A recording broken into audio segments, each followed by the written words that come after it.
देखिए, मैं राम जन्मभूमि ट्रस्ट के द्वारा मुझे निमंत्रण मिला। ऐसे चीफ इमाम होने के नाते मुझे जाना। वहाँ जाके तमाम अयोध्या वासियों ने मेरा स्वागत किया, साधु संतों ने मोहब्बत का इजहार किया, इस्तकबाल किया। वहाँ से मैंने अपना एक पैगाम, जो कि पैगाम मोहब्बत, मैंने वहाँ से दिया। ये फतवा जारी कल किया है। वैसे तो मुझे 22 जनवरी की शाम से ही तमाम मेरे नंबर्स पर अलग अलग जगहों से मुझे धमकियाँ आने लगी, मेरे खिलाफ नफरत अंगेज़ माहौल बनाने लगे। एक बिंदु उनका ये है कि आप प्राण प्रतिष्ठा में क्यों गए? आप चीफ इमाम हैं, आपको जाने का अधिकार ही नहीं है, आप इसलिए आप पर कुफ्र का फतवा जारी होता है। मैं उनसे ये बात कहना चाहता हूँ, पहली बात तो ये इस्लामिक देश नहीं है, ये भारत है, ये सनातन भारत है। अगर मैं राष्ट्र के साथ, देश के साथ अगर प्रेम कर रहा हूँ, मेरा ये दोष है कि मैं अपने देश से प्रेम करता हूँ, मेरा इसलिए विरोध कर रहे हैं, तो मुझे लगता है कि शायद उनको पाकिस्तान चला जाना चाहिए। देखिए, मैं राम जन्मभूमि ट्रस्ट के द्वारा मुझे निमंत्रण मिला।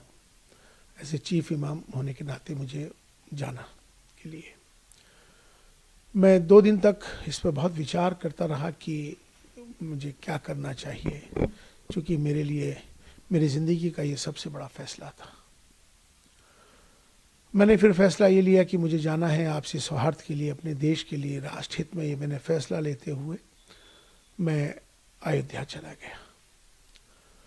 वहाँ जाके तमाम अयोध्या वासियों ने मेरा स्वागत किया, साधु संतों ने मोहब्बत का इजहार किया, इस्तकबाल किया।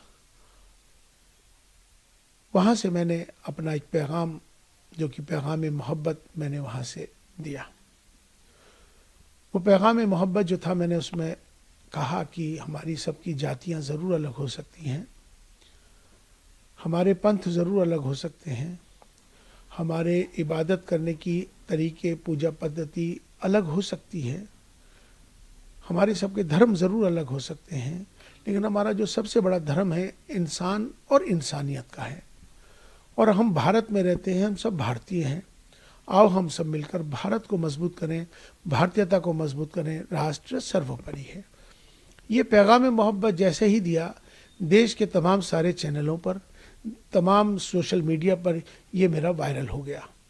वायरल होने के बाद उनको सबको ये मालूम हो गया कि इमाम साहब, चीफ इमाम साहब वहाँ पहुँच गए और उन्होंने ये फतवा जारी कल किया है। वैसे तो मुझे 22 जनवरी की शाम से ही तमाम मेरे नंबर्स पर अलग अलग जगहों से मुझे धमकियाँ आने लगी, मेरे खिलाफ नफरत अंगेज़ माहौल बनाने लगे, मेरे खिलाफ उन्होंने जो अब शब्द जो कहने के होते हैं वो कहे, तमाम मुझे अलग अलग जगहों को, मुझे, मेरे परिवार को तमाम बहुत सारा बुरा भला कहा जाने लगा। इसी बीच में कुछ फ़ोन्स कॉल आए जिनको मैंने रिकॉर्ड कर लिया है, उनके नंबर्स, जिन्होंने मुझे जान से मारने के लिए, मुझे बहुत ज़्यादा तकलीफ़ देने के लिए जो इस तरह के फ़ोन आए, वो भी फ़ोन आए, माफ़ी के भी फ़ोन आए। तो लास्ट में कल रात को ही एक फ़तवा जारी हुआ है, जिनका नाम है मुफ्ती साबिर हुसैनी कासमी, जो शख्स एक इंस्टीट्यूट चलाते हैं मुफ्तियों का, जिनका मुफ्ती क्लासेस के नाम से उनका चलता है। मैं उनको जानता नहीं हूँ, मेरी उनसे कोई जानकारी नहीं है, लेकिन ये सोशल मीडिया के माध्यम से, वो तमाम देश भर के इमामों के माध्यम से मेरे पास अलग अलग जगहों से फतवा आना शुरू हो गया था। चूँकि उन्होंने ये, इसमें मेरा एक नंबर है, मेरा मोबाइल का नंबर उन्होंने इसमें ये मेंशन कर दिया है अपने फतवे के अंदर, जिसमें उन्होंने साफ तौर पे मेरा नंबर जाहिर करके तमाम पूरे देश के लोगों को मेरा नंबर दे दिया, इमामों को दे दिया, ये फतवा जारी कर दिया। उनसे इन्होंने कहा है कि ये माफ़ी मांग लें, मेरा बायकाट कर रहे हैं, और मुझसे उन्होंने कहा है कि आप जो है इस्तीफ़ा दें, वरना आप अपना अंजाम सोच लें। इसमें उन्होंने 4 बिंदु इसमें बुनियादी हैं, 4 बिंदु इसमें बुनियादी हैं। एक बिंदु उनका ये है कि आप प्राण प्रतिष्ठा में क्यों गए? आप चीफ इमाम हैं, आपको जाने का अधिकार ही नहीं है, आप इसलिए आप पर कुफ्र का फतवा जारी होता है। दूसरा बिंदु उन्होंने ये दिया है कि आपने इंसानियत को धर्म से ऊपर कर दिया है, ये आपका गुनाह है, इसलिए आप पर फतवा जारी होता है। तीसरा गुनाह यह है कि आपने धर्म से ऊपर उठकर आपने कहा है कि राष्ट्र सर्वोपरि है, देश को आपने ऊपर बना दिया है, इसलिए आप भी इस फतवे के लिहाज से आप खारिज हो गए।